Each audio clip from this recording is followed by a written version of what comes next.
Choke on some food.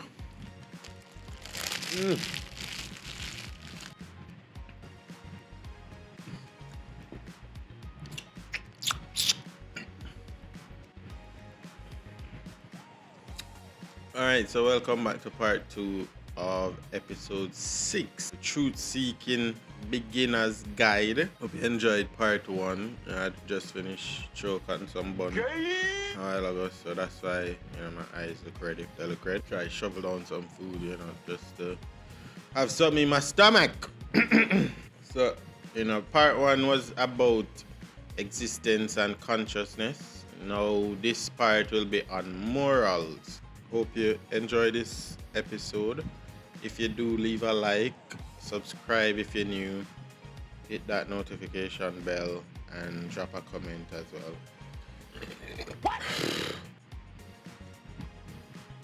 Yeah, that's a bun. So without further ado, I'm going to just get right into the first question, which is: science only tells you what is, so how do you derive an ought from an is? And they explain that ought to be what ought to be done, questions of value, ethics, etc. For me, again, this is more like for skeptics, but it's a good question, and it follows the same line of questions that I would ask in first part of this episode. Where does morality come from? How do you come up with morality? How you come up with your morals, your ethics, all of those stuff? And generally the answer or the comment tend to be humans come together to decide what is right and wrong. If that's the case, then that's mad. I've met people that genuinely believe that we define our morality. And sure, you can say they have been influenced by the fact that, we have a justice system that choose to go against what is right and set in place certain codes that, when they are in place, that they just shouldn't be there. So based on the fact that they see a justice system implementing laws, they don't go any further to think, where did that consciousness come from to dictate what is right, what is wrong, all of those stuff. That's one reason why I think some of them do it. Some of them answer that way, I should say. But yeah, I don't know, it is a good question. If you're the result of chance and chaos, do you mean what you say and think? Willing to say what you say and to do what you do? I guess that question is a question about trust. How can you trust what you say or think, that it is yours? So you can trust that this is you thinking, if everything comes from chance and chaos. I mean, that's what the question would be asking. Again, that's a question for skeptics or atheists, I think. How can evil exist if objective moral values do not exist? Yeah, right. So this is a question for the postmodernists that believe that you can have your truth and I can have my truth and we can all live happily ever after. Yeah, that one is madness. I'm not the best speaker, right? And you see that from episode 1. But it's contradictory to call something objective and then believe in rights or rights and wrongs. It contradictory. Objective truth, objective morality, evil. All of those things never exist before then. Before we came together and chose as a group of people to have this system, then all of those stuff never exists before. And then that's where it leaded to another wide world of what can and cannot be done today, what is acceptable, what will become acceptable in the future, with that kind of thinking. That's what pushes that thought process in the world today, that subjective reality that I feel this way, so therefore I can express this way. That's why I think it does exist, because of this thinking. If there's no free will, Why blame Christians for their immoral acts caused by their God gene when they couldn't help it and danced to their genes? What I think I get in from this is, I think people generally blame Christian people for acting out when they have been hurt by the Christian faith or the documents within the Christian faith, whether it be people in the Christian space or the document like the Bible in the Christian faith. I think that those two things are prime contributors to just why they would blame Christian people for their acts. Because I think Christians give off a sense of goody two shoe type of a persona. They can come off that way, and when you as a broken, hurt individual see somebody living right and telling you to live right, and you're not in the place to live right, then you can feel judged and condemned and all of those stuff, all of those negative stuff. You might and you will feel that way. And I think when it does come to light that something negative is happening, they will tend to blame Christians a bit more because they should know better, because look at you touting all of this righteous living type of a thing. So I think that would be my answer to why they do blame. It's more internal issue that they have, whether it be unresolved hurt from a Christian group or a Christian person, or it being a dislike for a perception that they have of Christians. Yeah, so that's one reason. Next question is, can Christians help in being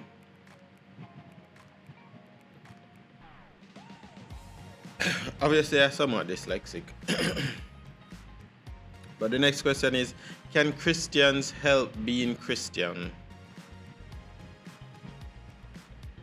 And I think they can. I think being Christian is a choice, and you can choose to be good, you can choose to live right, you can choose to be obedient, and you can choose not to be.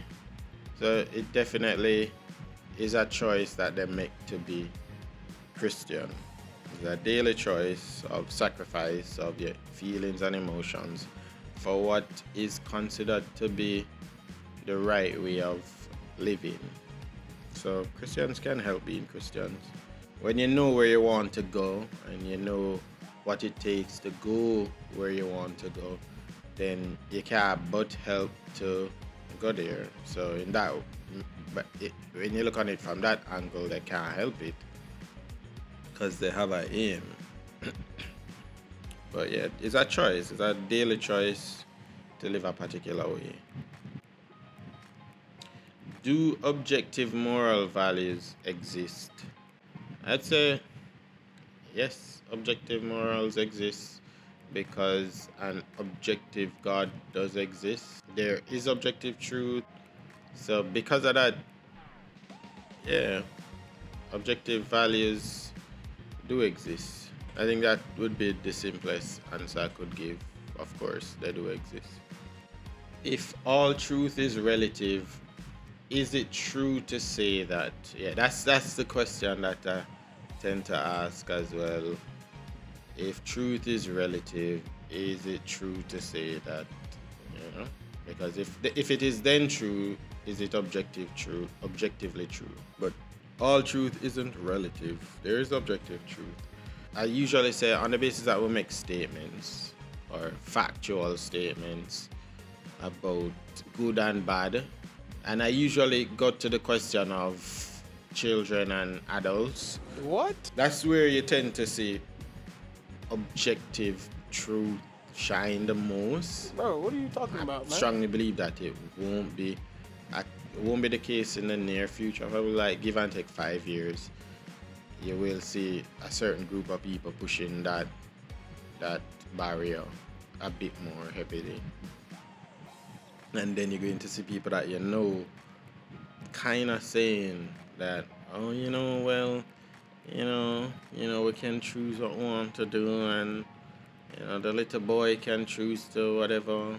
So eventually, I see the world going that way. I give it like 5 years. With the right people in power, then it should take about 5 years. If all truth is relative, is anything objectively wrong? Definitely another good question.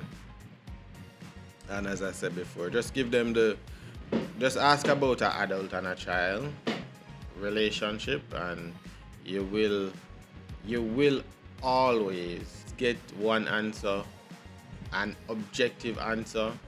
Maybe in the mind they might answer one thing and probably mean something else, but yeah, you're generally going to get, everybody generally will agree on that one truthful statement that it is wrong. But then when you know people that actually believe that it's okay, then you start to wonder.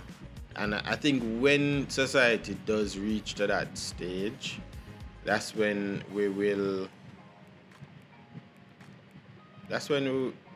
people that are on the fence will have to choose a side, will have to disassociate themselves from certain groups of people, because that's the next frontier. That's the next frontier for the open-minded. That's the next frontier for sure, in my opinion at least. If morals are illusory,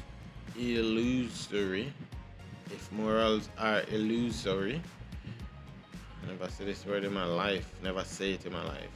If morals are illusory, why jail someone who doesn't hold your illusions? Why jail someone who doesn't hold your morals? They will argue that, because you're living in a certain society that holds that value or holds to those values. So if you belong to a society that holds to certain wrongs and certain rights, then you should abide by those codes. So it's whoever in charge, whoever have the power, they dictate what is morally right and wrong. That's generally the answer for people that don't believe in objective truth. If I'm wrong, put what other argument you know of in the comments section. How would you answer someone who said there is no good, no evil, nothing but pitiless indifference? And this is, I think, from Richard Dawkins, it's saying. How would I answer that? I generally just, when a question like that is thrown out, I ask, how do you know that to be true?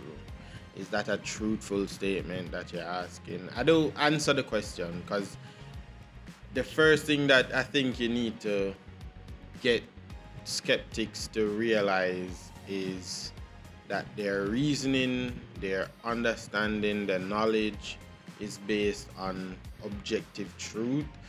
That's the first place I think that an argument should start. So if you're having a discussion with anybody that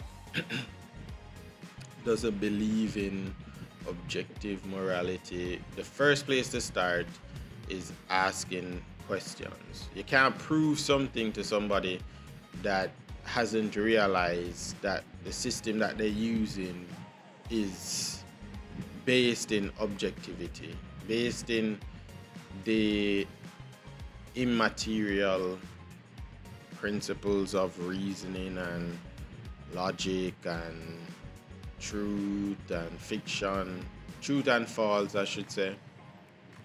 It's based on those premises, because how can you be arguing with me that there's no right and wrong while using letters or words that are meaningless and relative?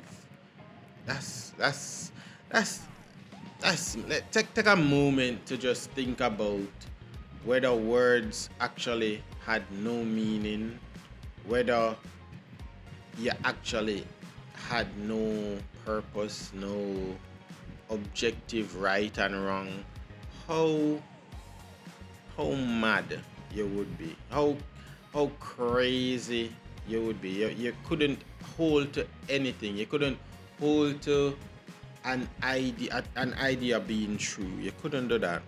It is why I hold a particular belief that I hold right now, and that belief that I hold is God, because God made us, and because God is true, and there's no lies within God. Because He made us, and He made our mind, made our spirit, you know. Because of all of that, we are made up of the truth. And if we hold to the truth, then there is a certain level of rationality, certain level of reasoning, consciousness that we can have and experience. The minute you start to hold to lies and start believing lies, there's a breakdown that will take place in your mind, because your mind is made to process the truth. Your mind is made to sort through the truth, or to sieve the truth from the lie, not to hold to a lie. Your mind is made to dispose of lies, not to hold to them. So the more you hold to a lies, the more you corrupt your mind. And when your mind becomes corrupt, there is no stability in your mind, and then that's how you become crazy. That's a belief I have. And so when I see some people like losing it, I tend to have this assumption that there's something untrue that they hold into. That's a belief that I have. It might sound crazy, sure, but it's a belief that I have, and I strongly hold to it, that it does exist, or that is a makeup of the mind. So it is important. It is very much important.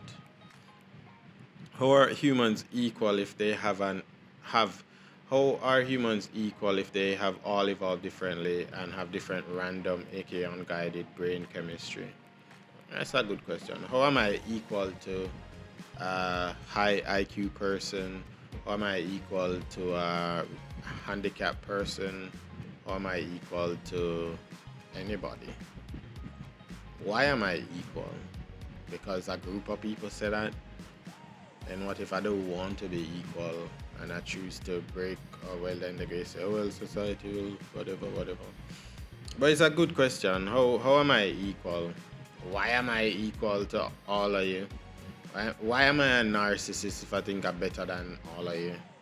Why is it bad for me to be a narcissist if I think I'm better than all of you? Alright. Anyways, next question. Is there intrinsic worth to human life? It's a good question to ask those that don't believe in objective morality.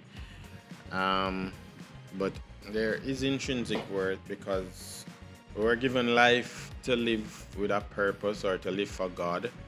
And so based on the fact that God made us, then there is worth intrinsically. But it would be a good question to ask those that don't believe in objective reality. I don't know what I've heard before. Generally, it would still remain on the majority ruling that there is intrinsic worth. That's why it exists. That's why human life is intrinsically worthy, because we have all agreed upon this. That's usually the answer I've gotten to any question about objectivity. You are my fire, the one desire, believe When I say I want it. Just cool, no, man. Anyways, how is a lion killing a zebra or a shark killing a seal different from an elite human killing an inferior one? Yeah. Yeah. All of these questions generally going to be the same, and they generally should be directed to the skeptic. They're generally still going to just be that human beings have agreed that if you're harming somebody, then that's wrong. Once you bring harm to somebody, that's wrong, because we all agree to that. That's why it's wrong. They do agree that an animal killing to eat is wrong because they're doing it to eat. But if like tribes that eat people do it, it's wrong because we as humans have agreed that it's wrong. So that's what I've heard. If there's no right and wrong, why protest? There's a strong emotion in all of us to defend what we hold to be true. It was supposed to be in defense of what is true, but because life get corrupted, we hold to different ideas that feel good to us or sound good to us, or is presented empathetically to us. We hold to them because people have a way of manipulating our emotions and selling us certain ways of life, and tugging at our heartstring, they call it. So that's why we do it. We have a desire to stand up for things, and obviously we don't look deeply into what pushes that need to do it, because there's a need to stand up for right and wrong.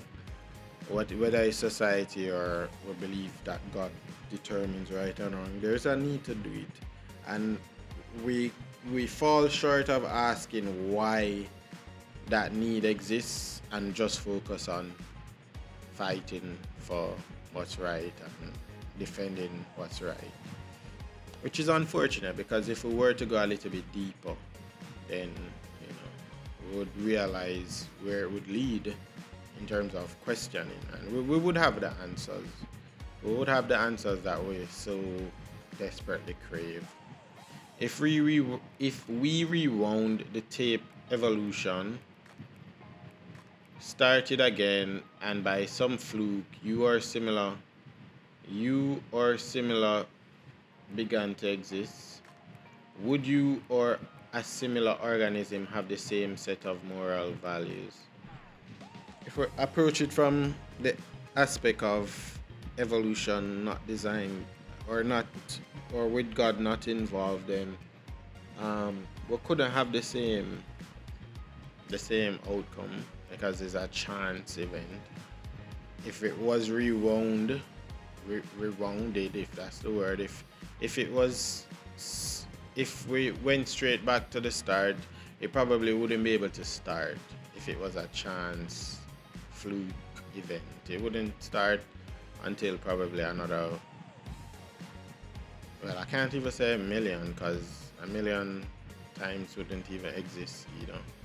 I don't know. It don't make any sense. What's wrong with killing or discriminating against humans who are less evolved and won't help humanity flourish? What's wrong? Why is hurting somebody wrong? Why shouldn't I hurt you? Why is the standard for what is right and wrong whether we hurt somebody's feelings? Because I can claim to be hurt by something that you say. Is that wrong if I'm hurt by something that you say? Is it wrong if it is the truth? If I tell you that you're fat out of me caring about you and saying, you're kind of putting on weight and I need you to, stay healthy and strong so that you'll be around, stick around and whatever. Why is that wrong? Why is it wrong? Why is it hurtful. If you said to me that I'm black, I'm too black, why is that wrong? If I not hurt by it, is it? If I'm no longer hurt by the fact that you call me a or whatever, and I'm not hurt by it, is it not wrong? Because it's not hurting my feelings. I don't feel hurt by it. So is it wrong still? Crazy. Well, yeah, that was episode 6, part 2 on morality. I know we'll probably never answer all the questions. I never answer all of them because they seem like the same questions. And I don't want to be asking the same questions over and over. So in part 3, we're going to look on truth and... what was it again? Let me just verify. We're going to look on transcendent beauty and truth. I have this friend that believes that there are no such thing as ugly people. Yeah, I believe that everybody look good. That, you know, there's no such thing as an ugly person. I don't know if that question is going to come up in this segment in part 3. But yeah, that's what I believe. I think it's madness. I think it's complete madness. I don't remember why him said that there's no ugly person. I probably will find out so that I have it to share with you in that video. But yeah, that's what we'll be looking at. Hope you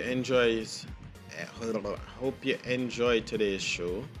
And you know, as I said before, like it, share it, comment, hit the dislike button if you disliked it. And yeah, hope to see you in part 3 where we'll be answering some more questions. And I hope I never sound too stupid. I'm stupid, but I hope I never sound too stupid. I hope it could have get my point to some extent. Mission failed. Yeah. We'll get them next time. Until next time, this is Honestly Though, the podcast show, and I'm your host, Joel Ramsey. And I'm out again. I should do a song for you. Something you'd vibe to. Something that is true. I like you. I like... Anyways, bye-bye.